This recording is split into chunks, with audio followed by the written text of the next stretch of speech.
Deep Politics and the Death of JFK. There's a great deal of information in this book that is new, but there's also a great deal that I would say is reanalyzed. You've broadened the vision of people considering JFK to consider something else, that there was something underlying what happened with, say, let's start with to the Rosenbergs, particularly Ethel Rosenberg, and then the McCarthy era, and then we got to the assassinations, and we also got into the Watergate scandal, Contragate. We talk about the mafia. You have developed a new vision, I think, that you would call deep politics, that links this all together and developed, I guess, or encouraged a new way of thinking about the JFK assassination, which is not to simply try and figure out who did it and when they did it, but to talk about the why and what was going on underneath and what was the structural connection in this culture, in the political system. Yes. So I want you to start by, before we even get into any of the specific facts, although I know you will mention some, I want you to remind people what you meant by parapolitics, and now what your definition would be of deep politics, because this is going to be coming up again and again over the next hour and a half or 2 hours. I think this is helpful to begin with the question of definitions, and it's a way of also showing the difference in what I'm doing now and what I did 20 years ago. Devoted KPFA listeners have listened to me for a long time on these subjects. When I talked about parapolitics, I defined it, in fact, in the War Conspiracy as a system or process of politics in which responsibility is consciously diminished. I mean, covert operations would be a good example. You do it, but you try to make it appear that it's not you that's doing it, it's someone else that's doing it. So it focused very much, parapolitics, on the activity of the CIA and other government agencies like the FBI and Army Intelligence. Now, let's be clear, you're saying parapolitics because the two sound a little bit alike. So this is PARA politics we're talking about. Right. And I think my own researches were carrying me beyond parapolitics before I realized that. The last chapter in the War Conspiracy, which was like the introduction to so much of what I've done since, was looking at the relationship between the CIA and the drug traffic in the Far East and how the interaction between the two was a factor in this inexorable pushing of the United States towards ever and ever greater involvement in Southeast Asia, a push that was not so much coming out of the White House as it was out of the woodwork, so to speak. Now, the drug traffic cannot be reduced to an invention of the CIA. It's something that was there long before there was a CIA. It has its own dynamics. You can say this about organized crime in general, that even if it's convenient for wealthy corporations to know there's a mafia down there corrupting City Hall, because although the mafia may have quite different reasons for corrupting City Hall, once City Hall is corrupted, everybody benefits in the great capitalist potlatch where the government is used to help all kinds of interests. But you cannot reduce organized crime to some kind of instrumentality of the corporations. They are their own reality. So this is where I come up with the notion of deep politics, that our political system is and has been, as far back as I've been able to trace it, one in which the acknowledged processes, the things that I read about when I was a student of political science in the university, have always rested on a deeper system of relationships which cannot be so recognized and in fact are repressed, and about which every one of us, including the two of us in this room, are in a constant system of denial. That is to say, we cannot fully open up our mind to the extent to which this deep political level is conditioning politics all along, because that's too uncomfortable to the illusion that we like to live in, which is we're in a democracy, and if we go out and work hard in the next election, we can somehow build towards the political system that we desire. My whole first chapter in defining deep politics goes immediately into the amount of denial that we are all in. The establishment likes to give a psychological dimension, and so do the what I call the establishment left, refer to the psychological aspects of the mentalities that go into looking at the Kennedy assassination, and say, with some justification, that they have a paranoid streak and so on. But there's also a psychological dimension to the mainstream, whether it's the New York Times or whether it's Coburn in The Nation, who say that there wasn't a conspiracy, and even if there were, conspiracies have nothing to do with our political system. There's a surprising degree of unanimity here between The Nation and the New York Times. And the common denominator is repressing the idea that dark events like plotted assassinations really are integral to the structure of the politics of this nation. The Nation magazine sets up an antithesis between a rational structuralist analysis and the conspiratorialists who are trying to see influence on our politics from events like assassinations. What I'm trying to isolate the so-called main system from the darker side of the political system, which you document in various books has been operating for many, many years. Continuously. Right. And it's not really so much that I come up with a hypothesis that there is a connection between, say, the Kennedy assassination and Watergate. It was really working backwards from the evidence that I'd already produced a manuscript in 1971 that focused on the activities of somebody called either Frank Fiorini or Frank Sturgis, so that I had a very special take on the Watergate break-in in 1972 when Frank Sturgis was one of the 4 people photographed on page 1 of the New York Times. It has been a question of explaining that relationship. And the explanation I have now makes Frank Sturgis a pretty minor figure, really. He's just one of the many, many ways in which there is a kind of milieu or area where, what I call a gray zone sometimes, where intelligence agencies and organized crime overlap. After all, they're both involved in rather similar activities, so it isn't all that surprising, except that the CIA is supposed to commit its crimes in other countries and not in this one. I'm suggesting that once we take a better look at the deep politics of our country, you cannot compartmentalize the CIA in one area and organized crime in another area.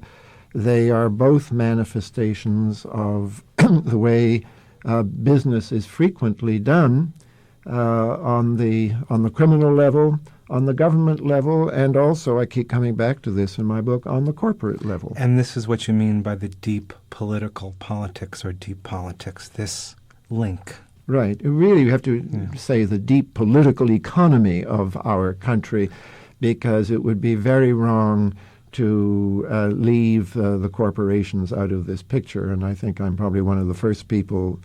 I even aroused a certain amount of derision at me because I say that we have to look not only at the little groups that were manipulating or controlling Oswald when he was in New Orleans, but look at their relationship to the 2 big banana companies, United Fruit and Standard Fruit, who normally had resorted to gangs and organized crime to control the so-called banana republics of Central America. Perhaps a good way now to enter the path of your book and even before I ask some of these big questions about the links between these various events, if you will, that have happened through the years, I want to, perhaps you can talk deep politics in terms of the Kennedy assassination and perhaps talk about both the two national security memorandum and the denial of the memorandum. What happened to Kennedy and to Kennedy policy before the assassination and after the assassination? Yes, unfortunately, in my book, I only do this with respect to Vietnam. It should have also. I have written about. Yes, okay. I have written about Kennedy's policies in Cuba. That has become such a confused area now. Vietnam being just about as confused. I'm very sorry to find myself on a different side from Noam Chomsky on this issue. Trying to put it as simply as possible, and it's unfortunately a bit misleading to put it simply. There was Kennedy's last National Security Action Memorandum on Vietnam was NASM 263 of October the 11th, and talked about implementing a plan. And here both words, implementation and plan, not an intention, but a plan being implemented, to withdraw 1,000 troops by the end of 1963 with a view of withdrawing the bulk of them by 1965. In other words, it was the first step in a plan which was deliberately timed to take place after the 1964 elections, what we might call a plan for graduated withdrawal, phased withdrawal from Vietnam. Johnson's first National Security Action Memorandum on any subject was NASM 273, dated November 26th, but approved on November 24th, which is to say 2 days after the assassination. Dated October 26th? No, November. The assassination was November 22nd. Right. This document was approved on November 24th, and it's dated November 26th. And it puts into motion what we're originally planning for graduated escalation. So we have one NASM from the last one from Kennedy is for phased or gradual withdrawal from Vietnam, and the first one from Johnson is for graduated escalation in Vietnam. What is the relationship between the two documents? It's difficult to talk about it in simple terms because Johnson's NASM addressed the issue of withdrawal and reasserted the goals of a public statement that had been made 9 days before Kennedy's NASM, which said, talked about publicly about an intention to do this. But we have to distinguish in our minds between an intention and the implementation of a plan. And what I'm saying in my book is that although Kennedy faced a great many hawks inside his administration who were reluctant to do this, he had given a go-ahead to the doves of whom there were very few, and the chief of whom was probably his own brother, who wanted to cut their losses and get out now, whether or not it looked as if we were going to win. And I don't want to demonize the Johnson memorandum because I'm sure that Johnson did not intend to have the war which we ultimately had. There was probably a consensus in both among doves and hawks at this time that to put U.S. ground troops into Vietnam would be a bad thing, and NASM 273 certainly didn't envisage that. But what NASM 273 explicitly did do was to envisage that the United States itself would become involved in a war against North Vietnam, which would begin by being covert, and did begin by being covert, but would become more and more overt. The planning involved, which, by the way, was already on paper inside the Pentagon, envisage things like the so-called 34A ops, which were patrol boats shooting off torpedoes at the North Vietnamese coastline, and also ELINT missions, U.S. destroyers, seeing how the North Vietnamese responded to this. These gradually escalating operations led to the so-called Tonkin Gulf incidents in August 1964, which to all extents and purposes was the beginning of the shooting war between the United States and Vietnam, as opposed to the covert war which the United States had been running through the South Vietnamese under Kennedy. And the major phony excuse that Johnson used to escalate, to involve us in a deeper yes. way. Talking with Peter Dale Scott. He is the author of Deep Politics, new book, and it's called Deep Politics and the Death of JFK. And we're talking about the assassination of JFK, but we're talking about a system of deep political, economic action that has been happening in this country, according to Peter Dale Scott, consistently. You know, you talk about these memorandums, and it was suggested in Oliver Stone's film, which showed these memorandums for about 6 seconds. 6 seconds. Right. And you make an interesting parallel about the 6 seconds that shook Dallas. in Dallas. And it's suggested that it's been suggested, I guess by you and I guess by John Newman in a very well-documented book, that this may well have been the policy by Kennedy that both got him in trouble with all the various players in the deep political system, if you will, and that may have led to his assassination. Now, could I be very clear about this? Please do. Neither John Newman nor I, neither of us are saying that this is why President Kennedy was assassinated. We are only saying, and I'll speak for myself here, that there was enormous tension, conflict within the system on this issue. The problem is that there are so many possible motives for assassinating the president. There was also Bobby Kennedy's campaign against organized crime. Kennedy's policies on Cuba suffered from the same kind of disease that did his policies in Vietnam. In both areas, he had a way of proceeding that allowed both hawks and doves to think that they had a hope within his administration. He wasn't clearly on one side or the other until this final determination in Vietnam.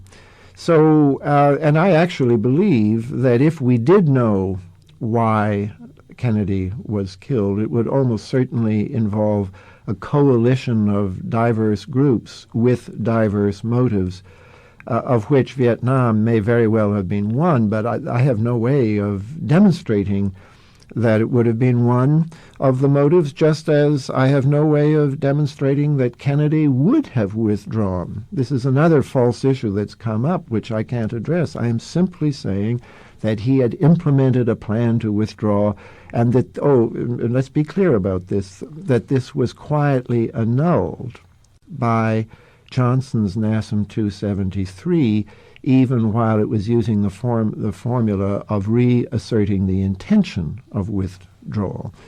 And those are the facts that we have to begin to deal with when we start looking, as I do in this book, at the very odd behavior of the military, and particularly military intelligence, with respect to the assassination. You could argue that it's very suspicious that you had Army intelligence agents right there in Dealey Plaza who ended up right inside the Texas School Book Depository at the time that it was sealed off.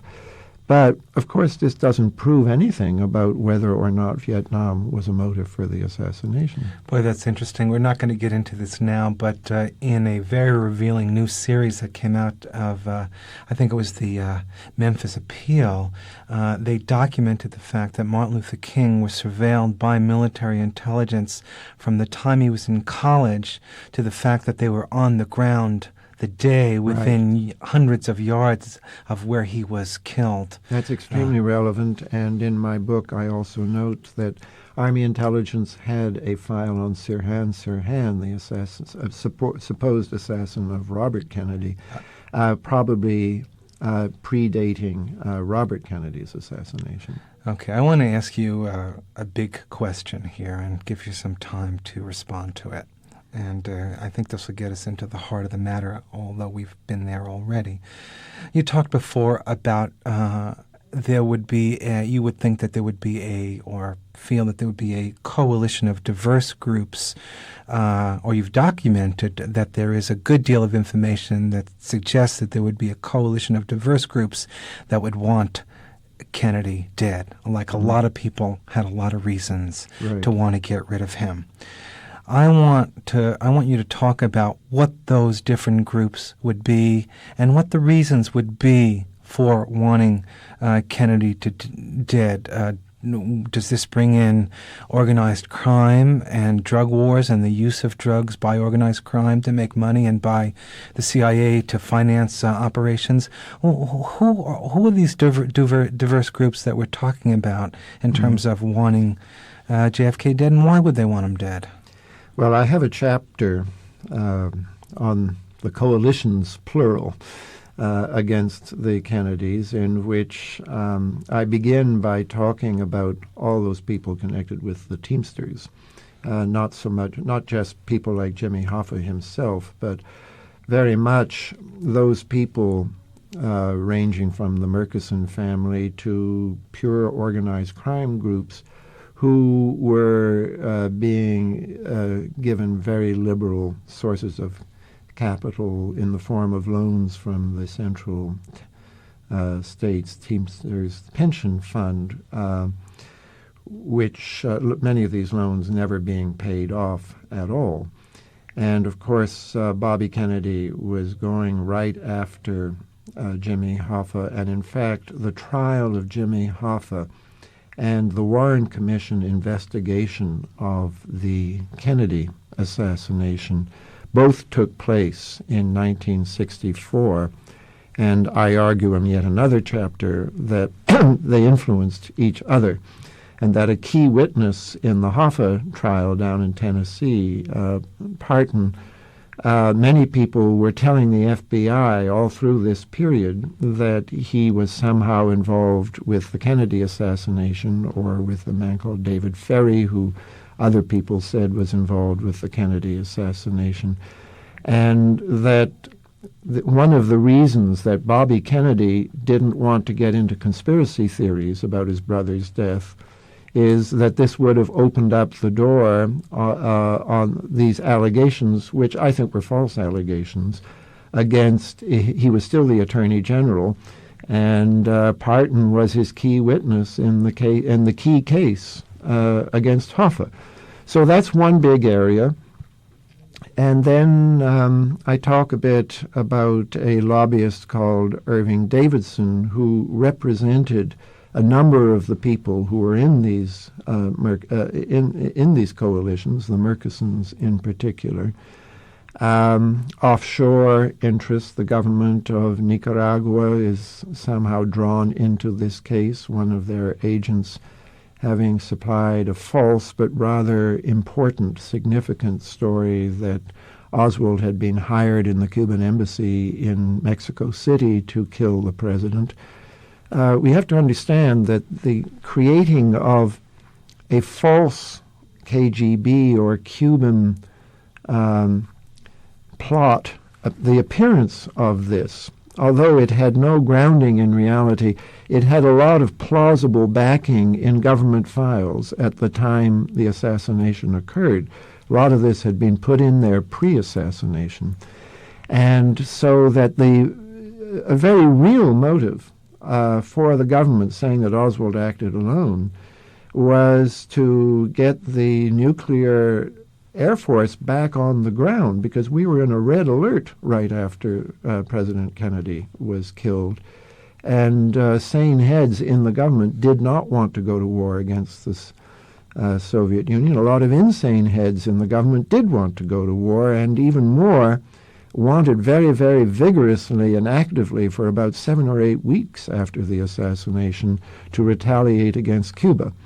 And I believe that this is what persuaded Earl Warren and some other people to go along with this Warren Commission notion, which, but in terms of the way it was set up, without any investigatory powers, really had very little alternative but to believe the agencies who were feeding it intelligence.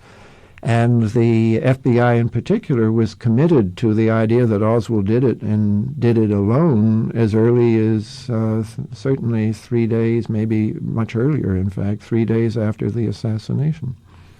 I guess one just has to mention here, I guess the absurdity also accompanied by the lack of questioning of the fact that CIA Director Dulles was essentially a key player in...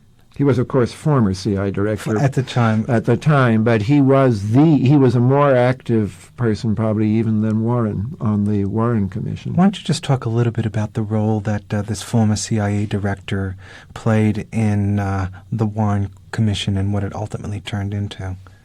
Well, first of all, I mean, he had been, let's remember, that he had been essentially fired by Kennedy because of the failure of the Bay of Pigs operation, which Dulles felt and allowed some of his friends in the media to tell the world through Fortune magazine, had really been Kennedy's failure, not his failure, because if only Kennedy had gone and sent in the U.S. Air Force, they could have saved the operation. Now, this is a debate which still goes on. I happen to be of the camp that says that the Bay of Pigs was madness from start to finish, but a lot of people, particularly inside the CIA, believed that it should have succeeded and that Kennedy was the culprit. So there was a feeling of betrayal that tainted the air when Dulles went on the commission. Dulles also had a lot to hide. He had to hide the fact that the CIA had been... Oswald was supposed to be a loner, according to the official version, but the CIA had been sending out falsified information about Oswald less than 2 months before the assassination. So the CIA had a lot to hide, and the Warren Commission did the job of hiding it, and this was essentially Dulles's job. Everyone concedes now, even the Posner book, for example. Everybody concedes that the CIA was hiding things from the Warren Commission, and usually it's put onto rather neutral issues, like the fact that there was a KGB defector or alleged defector, Nosenko, who had come over to say that the KGB had nothing to do with Oswald, and this was a great big thorny issue that the Warren Commission decided not to publish. Or there was the Amlash plots, the fact that Desmond Fitzgerald was meeting or scheduled to Remind meet. people, he is... Desmond Fitzgerald was at that moment, the head of the Special Affairs staff of the CIA, who was going to meet with a CIA operative agent, or perhaps double agent, who was to assassinate Castro. So there was the whole issue, very sensitive issue, not conceded at all at that time, that the CIA had been plotting the assassination of Castro, at times using organized crime figures like John Roselli.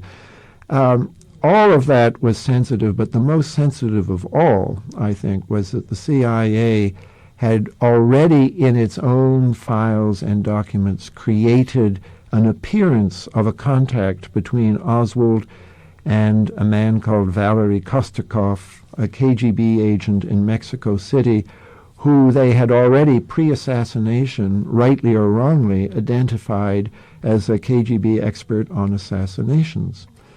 On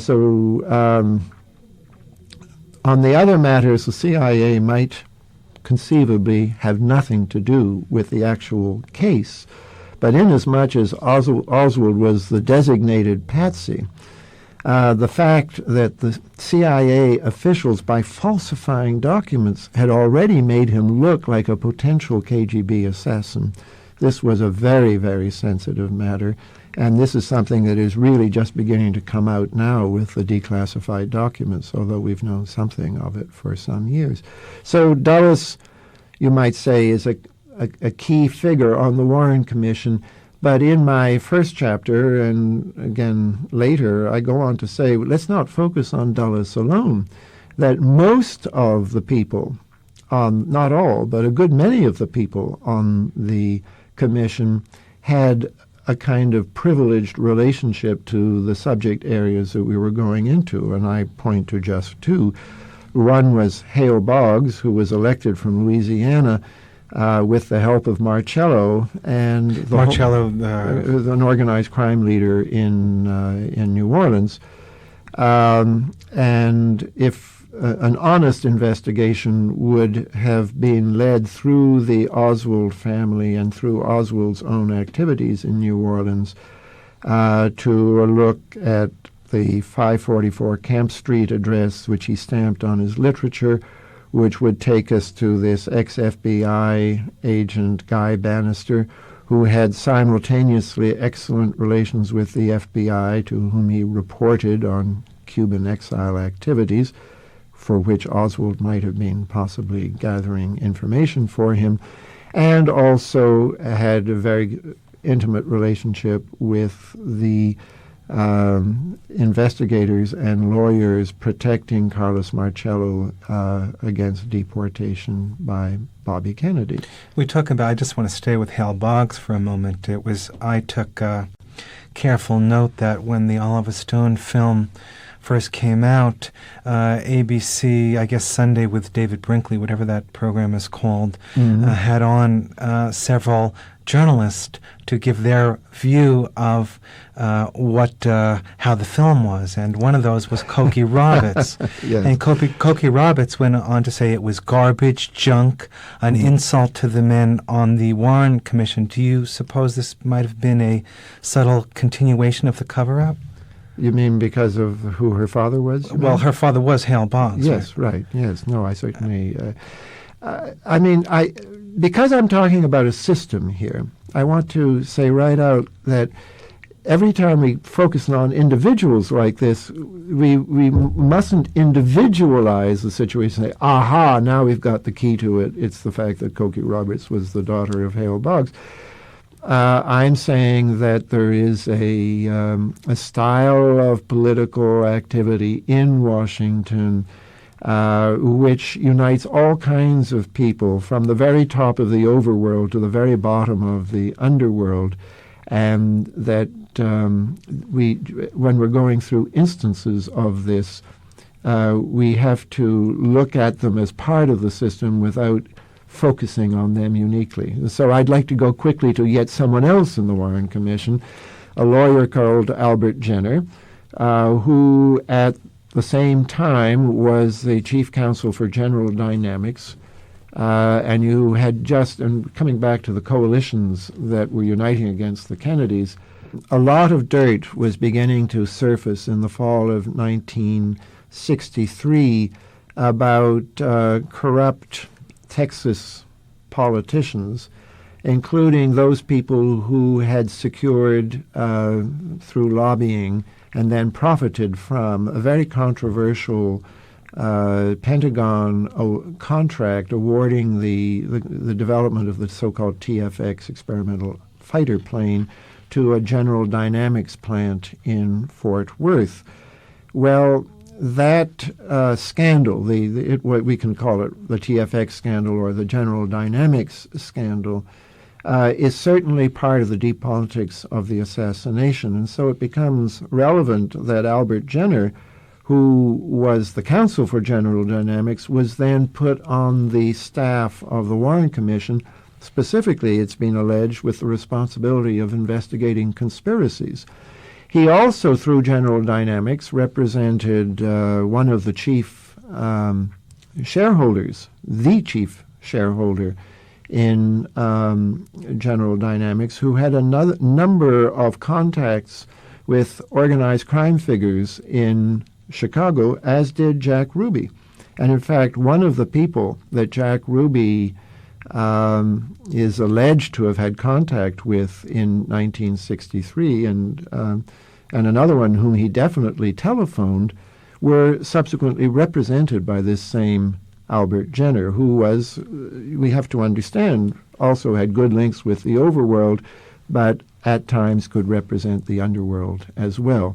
So in this way, it isn't a matter of individuals. And in fact, that's my big quarrel with nearly all of the books that have been written about the Kennedy assassination, whether they are saying that Oswald did do it and acted alone, like Posner, or whether they're saying that Oswald didn't do it and some kind of external conspiracy did it. My book is not a conspiracy book in the ordinary sense, because a conspiracy is a group of people you isolate from the rest of the system, the kind of alien bug or virus or germ that is responsible for something going wrong. And I'm saying that if we're looking for what was wrong, it was something that had been wrong with America long before the Kennedy assassination and has continued to be wrong since, down to the present.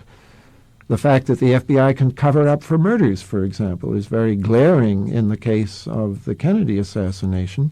But the FBI has been involved in a number of murders of dissidents, of Black Panthers, of AIM leaders, and so on. And we have to look at, this is where Ethel Rosenberg comes in, because she was, I would say, in a sense, murdered by the FBI. Whether or not her husband was involved with espionage, the FBI mounted a great campaign to get her arrested and convicted and condemned to death for the quite Machiavellian reason that they thought that this would persuade her husband to confess and implicate himself in order to exonerate her. It didn't happen. They both died together.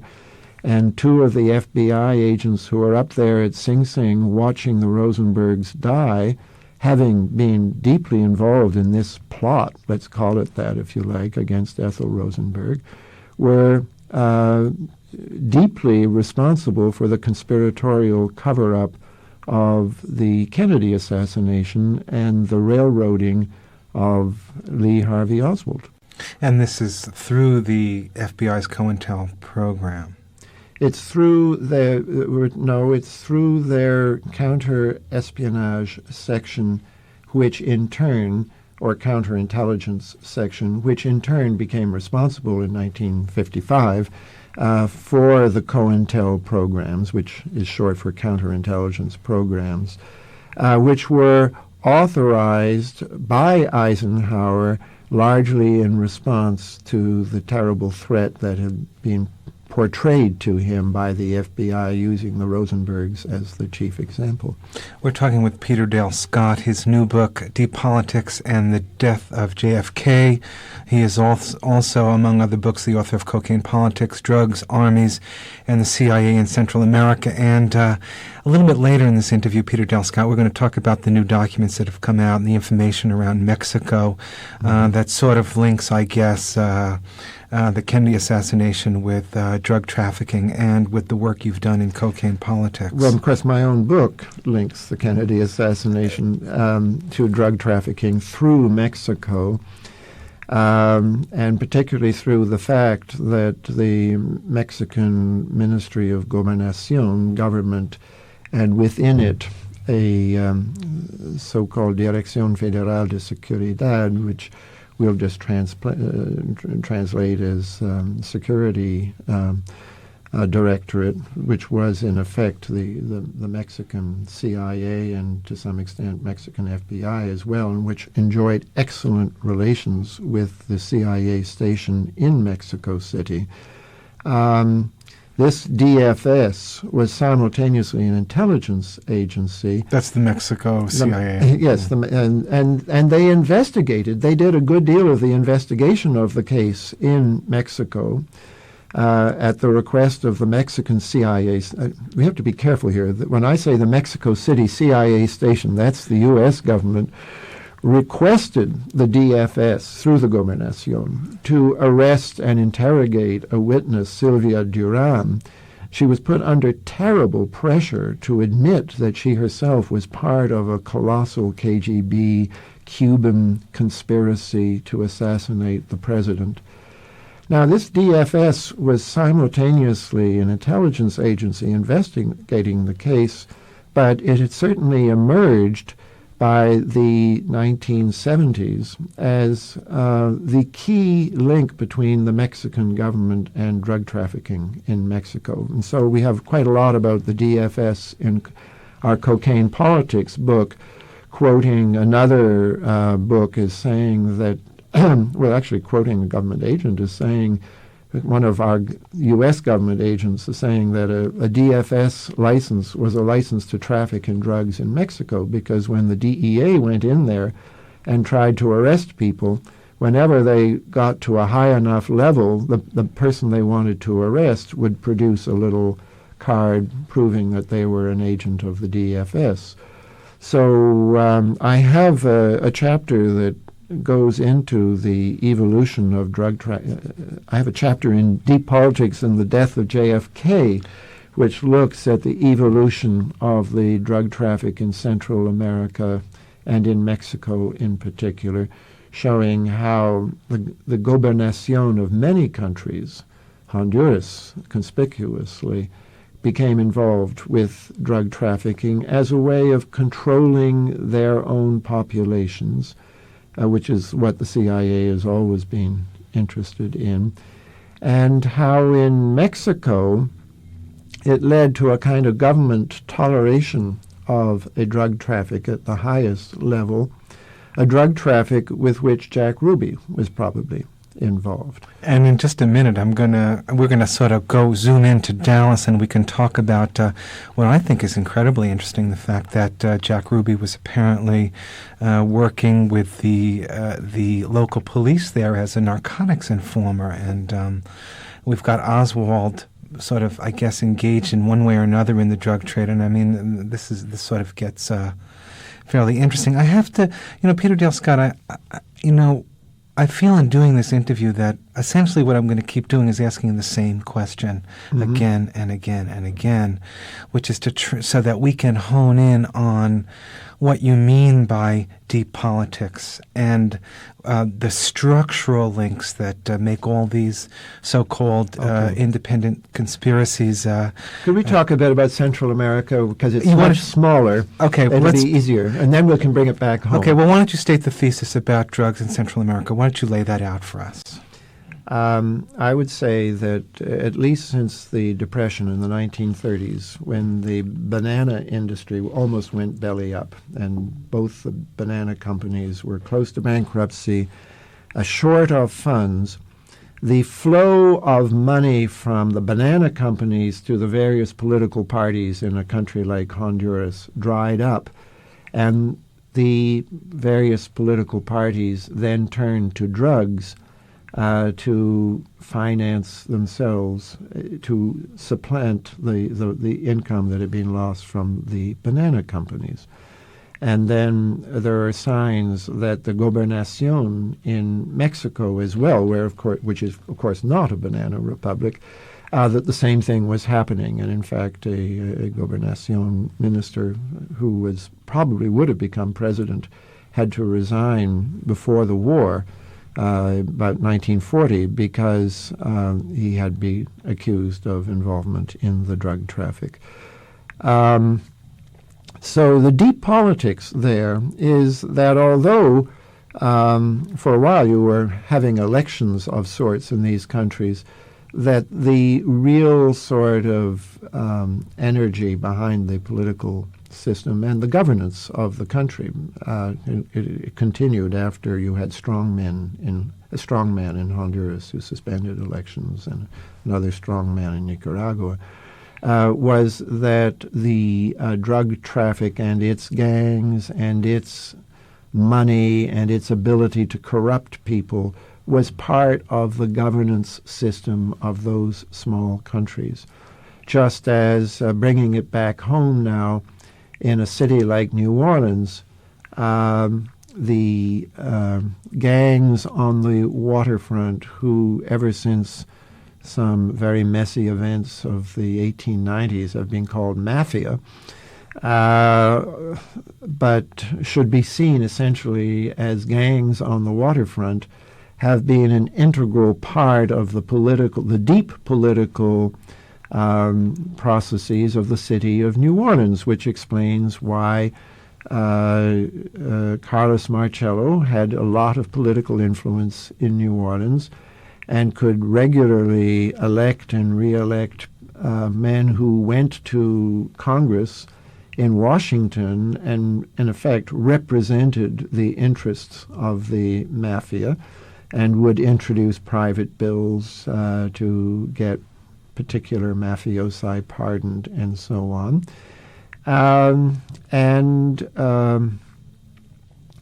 This deep political system in the city of New Orleans, to a greater or less extent, has been imitated in other cities as well. And if we come to the city of Dallas, there's a lot of evidence that drug traffickers had been able to corrupt local judges so that if by any chance any of them were arrested, not to worry, the case would be assigned to a particular judge and no lasting damage would be done.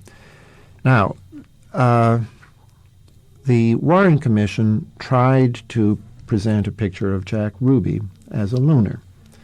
And in order to do this, they had to ignore one of the very few FBI files on Jack Ruby that predate the Kennedy assassination, a file of 1956, which was a very good informant who continued to be used successfully as an informant, telling the FBI that her husband, who was a drug trafficker, was involved in a big deal going through Mexican drug trafficking, and for some reason the the go-ahead, the green light on the deal in Dallas had to be obtained from Jack Ruby.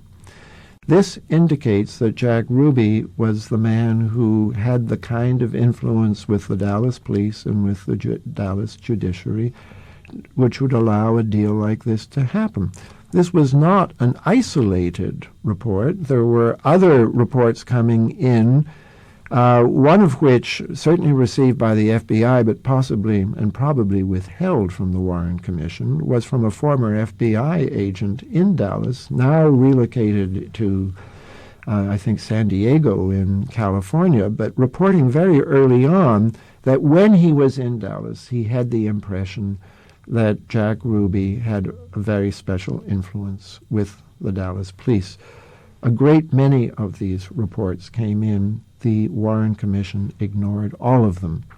I wrote a book in 1976 you haven't mentioned yet called Crime and Cover-Up, the CIA, Mafia, and Dallas Watergate Connection, in which I put very heavy emphasis on these allegations and on the fact, it's not disputed, that there had been made a major drug bust in Dallas in 1947 or 48, and that Rubey had been implicated in the case, at least to the extent that he was interrogated about the case, and he had been let off because of an alibi that didn't check out and was probably false.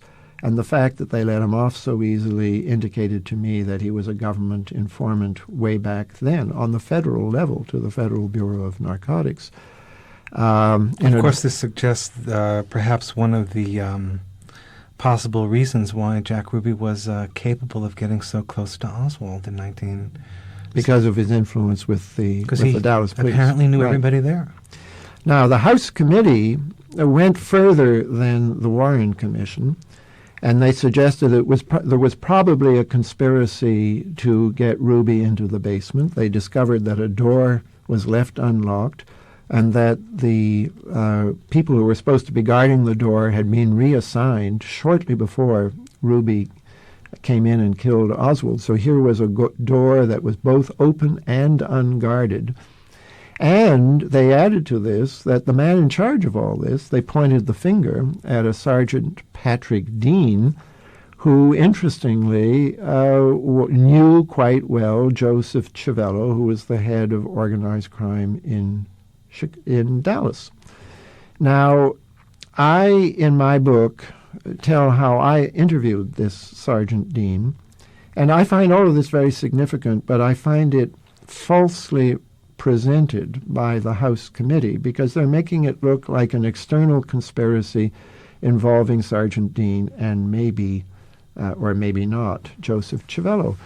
Well, what I found, and it totally checks out, is Patrick Dean accepts his responsibility for reassigning the two policemen at the door, but he says, my superiors told me to do that. And if you go back and look at the Warren Commission volume on police affidavits, it's very clear that Dean was not acting on his own. And if there's something conspiratorial here, it's not one bad policeman, it is the Dallas police going up almost to the very top. And furthermore, that the reason he knew Civello was because he had been a narcotics detective, and Joe Civello was a narcotics informant. You understand that being a narcotics informant usually means that you have a lot of power because you're the man who decides that the police should arrest A and not arrest B, and that the police will allow B to go on trafficking as long as they can arrest A from time to time, so that everybody's happy. The police are making their arrests, and B is continuing his drug trafficking. And unfortunately, this has been the case in more than one American city. It means that, in a sense, law enforcement and there's what I call a symbiosis between law enforcement and crime. Law enforcement needs to arrest people, and organized criminals, who are almost by definition the ones who are tolerated by law enforcement, provide the people to be arrested. And meanwhile, organized crime wants to go on trafficking, and the law enforcement people tolerate this. This symbiosis between law enforcement and organized crime, which becomes much more activist overseas, where the CIA and the drug trafficking criminals are on the same team to either corrupt or subvert or from time to time overthrow foreign governments, you get the same symbiosis overseas as you do domestically.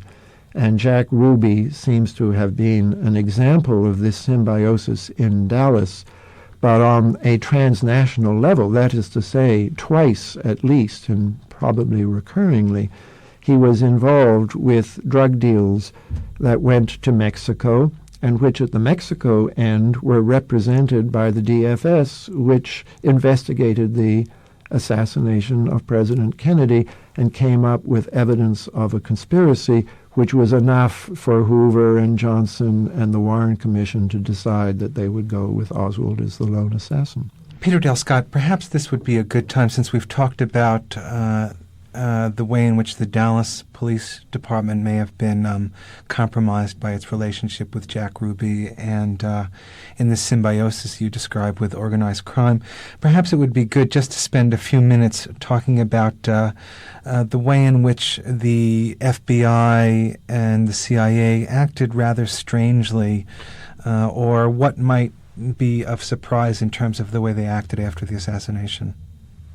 Well, in the case of the CIA, we really have to talk about what's surprising about how they acted before the assassination. And when I come, my first chapter that looks, before I really look at the crime, I look at the cover-up. And before I look at the cover-up, I look at the fact that the CIA station in Mexico City was churning out documents. Well, I say churning out, but there are two key ones. One dated October 8th, 1963, which arrived in Washington on October 9th, which said that reported from a reliable source, which meant electronic surveillance. They had overheard a conversation in which, and they used language very carefully, a man identified himself as Lee Oswald and referred to a conversation which he had had with Kostikov. Kostikov being, I've mentioned him before, a consul in the Soviet consulate, who was certainly a KGB agent, and according to certain people within the CIA at that time, an assassination specialist. Now, there's a great deal of cover-up about all of this, but what is very glaring is that they attach to this a description of a man who certainly was not Oswald, and who has been known since to assassination buffs as the mystery man in Mexico City. I doubt that the mystery man is very important in this. The fact that the CIA station was generating intelligence that made it appear that somebody who identified himself as Oswald was linked to a KGB assassinations expert.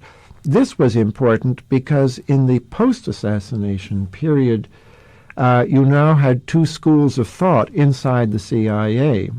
One school of thought, which was clearly centered in the counterintelligence part, headed by James Angleton, which believed that we had a conspiracy here and continued to find more and more evidence of it and to support this evidence, versus other people in the CIA very strongly backed by virtually all of the FBI, saying, no, we know that Oswald acted alone.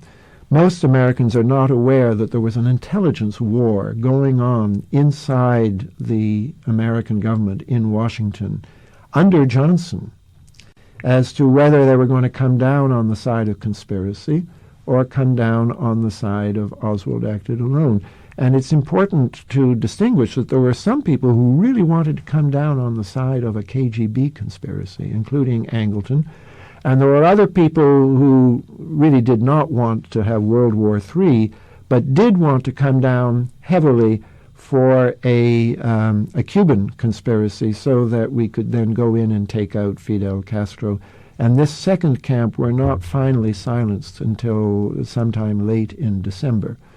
So that there are many people who might have found themselves somewhat on the side of the Oswald acted alone camp as being preferable to my version of the story, which is that elements within the CIA were collaborating with other elements outside the CIA to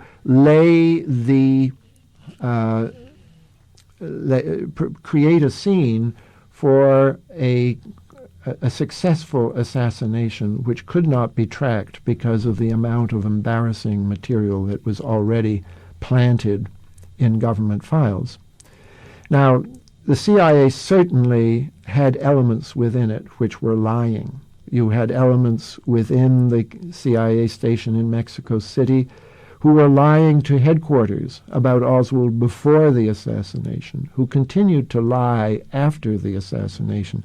Because the key thing that could have cleared this all up was that they probably took photographs of this man who identified himself as Oswald, and they probably had a tape of his voice.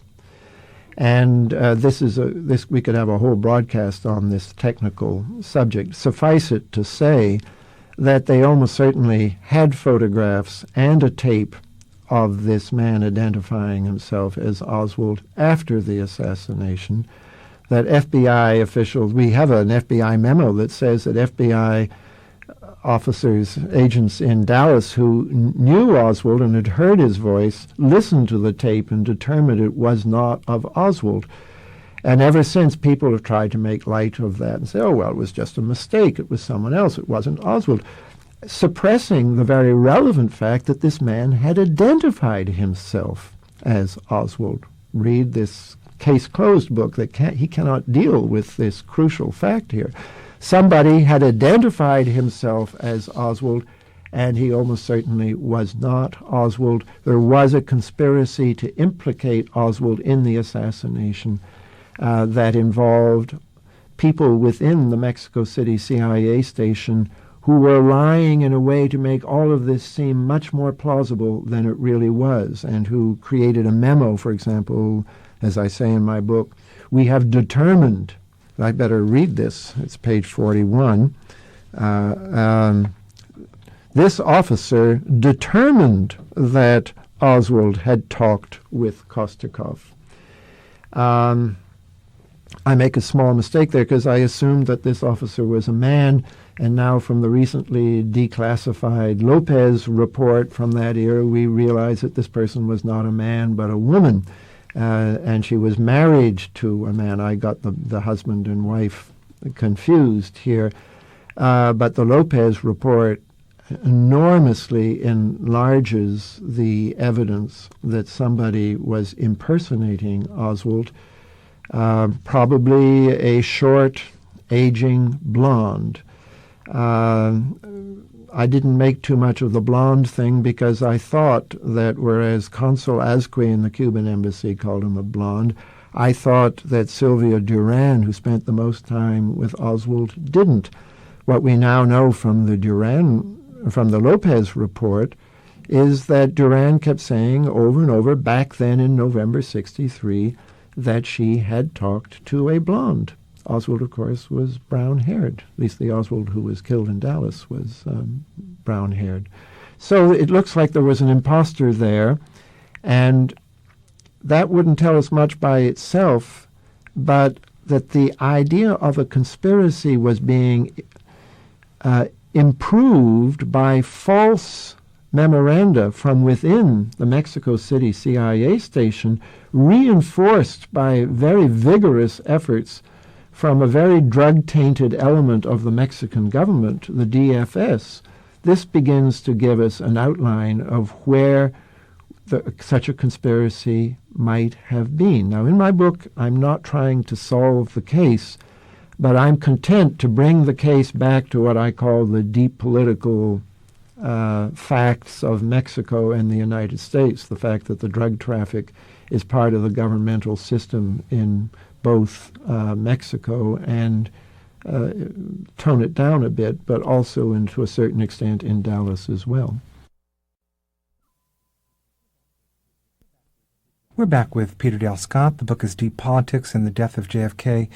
And we're now in Dallas, and we want to talk about the behavior of some of the national security agencies, the FBI, the CIA, military intelligence. Could you give us some clue as to what they were doing and why we might want to question it? Well, we know least, unfortunately, about military intelligence. They're the agency that destroyed their assassination files despite a request to keep them all going. We know that they sent out cables very quickly after the murder. They probably established the link between Oswald and Hidell, which led him to his being charged for the murder. They also, from Texas, sent a very provocative cable directly to a strike force in Florida that was poised to attack Cuba, making it look as if Oswald was definitely a communist agent in the killing. We can say much, much more about the FBI and the CIA, but before I do, again, I have to get away from the idea of compartmentalizing them. Some of the key people in CIA were formerly FBI agents, including, for example, the head of the Mexican City CIA station, a man called Win Scott, who I hasten to say is not a relative as far as I know. Had worked with an FBI so-called Special Intelligence Service during the war, which was then forcibly incorporated into what became the CIA. And I think Hoover all along had penetrated the CIA through these former SIS agents. I don't know about Scott in particular, but that was the story that a lot of them. William Harvey is another key one here. who ostensibly got angry at Hoover and came over and joined the CIA, but may well have been working for Hoover, even inside the CIA. And then finally, William Sullivan, who was in charge of counterintelligence inside the FBI, had formerly been Win Scott's boss in the SIS. So there is a kind of interpenetration between FBI and CIA here that could be very relevant to what happened, because it looks very much as if one element inside each agency was operating independently of the rest. In the CIA, this looks like the counterintelligence branch, who were, by a bit of Machiavellian conniving, they got themselves the job of representing the CIA to the Warren Commission, and they continued to believe in a conspiracy, apparently versus the FBI, who were gung-ho for Oswald did it alone from the very beginning. There is an AP story on November 25th saying that Hoover had already decided, that the FBI had already decided that it was Lee Harvey Oswald and that he acted alone. And this, of course, is what totally constrained the Warren Commission, as they knew. This is what they chiefly talked about in their first executive session, the fact that the case had already been resolved by the FBI. As far as I'm concerned, one is no more or no less benign than the other. And it may have been that the true assassins may have been those hiding behind the Oswald did it alone thing, and that the people who were saying, no, it was a KGB conspiracy, were less clued in to what really happened. All we can say for a certainty is that there is a great deal of suspect post-assassination behavior. The part that's easiest for me to talk about is in the CIA now because of this declassified Lopez report.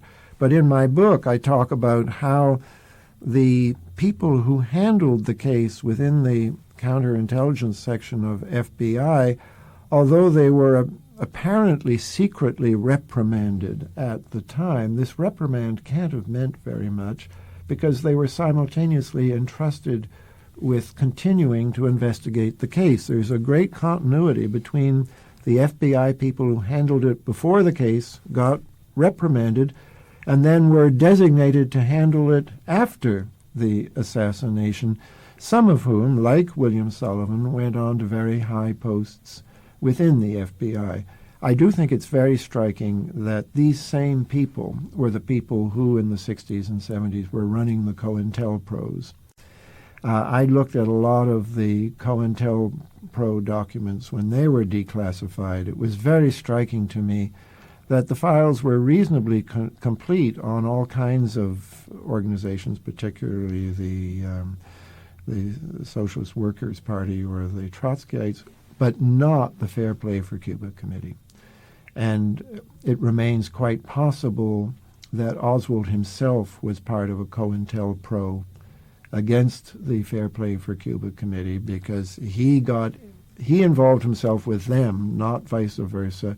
He pretended to be doing things on behalf of them in New Orleans when in fact he was, whether or not he was a loner, we don't know, but the links that we know of between Oswald and the Fair Play for Cuba Committee are absolutely minimal. And one of the things that the FBI and the CIA both certainly did was cover up Oswald's links to 544 Camp Street, where you had a man whom the CIA tell us was reporting regularly to the FBI on COINTELPRO type activities.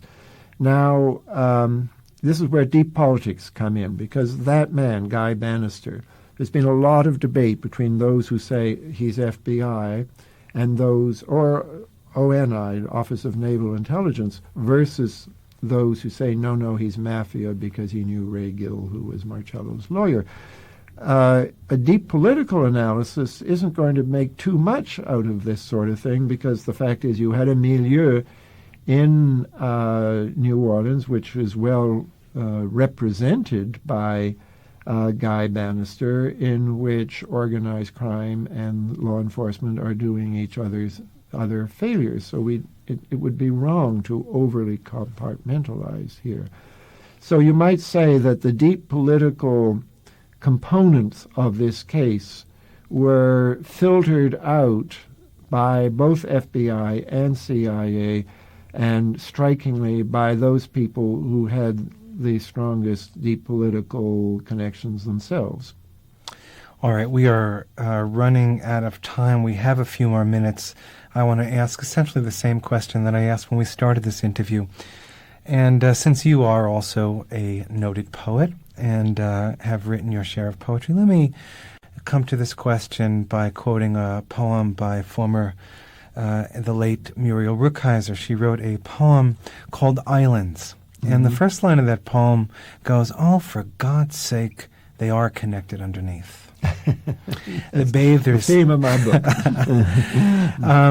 So let me ask you the question this way: What does Ethel Rosenberg's death, the McCarthy era, the killing of Kennedy's, plural, Watergate, and Contragate, what do they have in common institutionally, economically, in terms of their relationship with the economy of the country, and in terms of the players? You talked earlier about Frank Sturgis being a carryover. Are there other players who keep showing up again and again in these different operations that we might be curious Well, about? certainly inside the government there are a great many. I mean, Angleton, for example, obviously was mistrusted the government he was working for. He believed that Averell Harriman, who was Kennedy's designated ambassador, both in trouble areas, but a very important man, more important than his nominal post. Angleton believed he was a KGB agent. And then when Nixon was president of the United States, Angleton believed that Henry Kissinger was a KGB agent. And the belief that Kissinger was a KGB agent is part of the underpinnings of Watergate. Generally, what I point out is that in crisis after crisis, every decade we have seen American politics momentarily contorted by an event, the McCarthy hearings, for example, or the Kennedy assassination, Watergate, Contragate. What is consistent all the way through, even forcing the point to Iran-Contra, which had many other factors in it, is that you had presidents at a moment that they were contemplating détente with the Soviet Union, and that did not serve the purpose of the various agencies who had built themselves up in terms of fighting and containing the Cold War. This is as true of the FBI as anyone else. And something happened to sustain the Cold War. In effect, the U.S. government was purged in the early 50s of all those people who threatened to allow détente to happen, especially after Stalin died. The threat of a phased withdrawal from Vietnam and also normalization with Cuba, which was happening at the same time, were offset by the president, by the assassination of the president. Nixon had just been to Moscow and signed the SALT I agreements a month before these people went into the Democratic National Committee and ultimately castrated him as a president and forced his resignation. So that we see a system which from time to time threatened to realign itself away from the determined prosecution of the Cold War, and all of these events, apparently accidental and unrelated, but which under the surface have a remarkable continuity of personnel. I point out how one of the...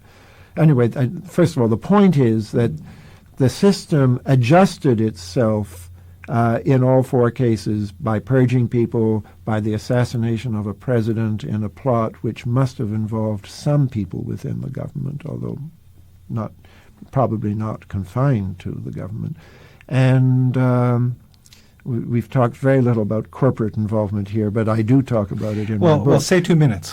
Take 2 minutes. We've got 2 minutes. We might as well end on the best part. Well, I don't know what is the best part. The worst part. Let me end on an act of faith. I mean, I think what the sort of thing I'm talking about here would say, oh yeah, I knew the system stank anyway. It just shows that you can never solve something like an assassination. That is not the message of this book. I say all the way through that we live in a partly open society. It's open enough for us to be able to become more conscious of the deep political factors that are at work. This recent declassification of over 90,000 pages from the CIA alone, it makes us aware that there's 170,000 pages they didn't declassify, but it will increase the pressure to get them declassified as well.